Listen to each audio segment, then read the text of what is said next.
Devastated by the closure of its freezing works in 1982, Patea has long suffered from stagnant house prices and the community anguished as its young people left for the cities.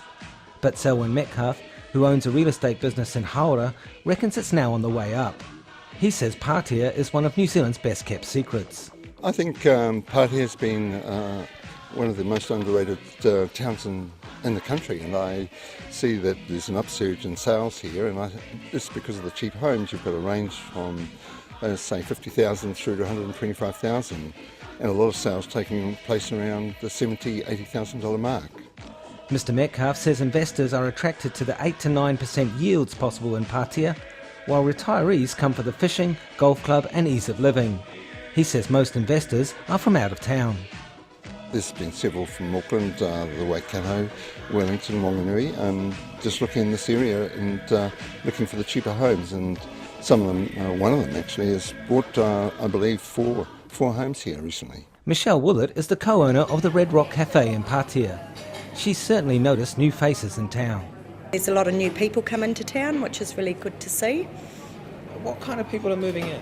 A variety of people, a lot of arty people, but also families. Yeah, the area schools just had a big turnaround, and that's, I think, an attraction now. But Mrs Willett says a surge in sales hasn't yet translated into better house prices.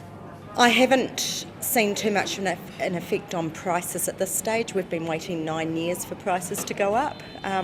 We own a house in town, but I think eventually it will happen.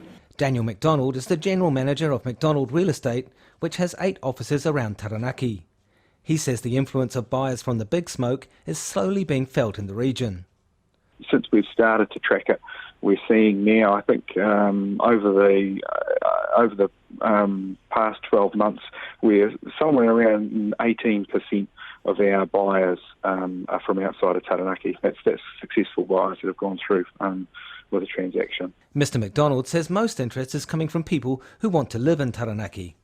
So I certainly wouldn't say that they're coming in strong numbers as investors.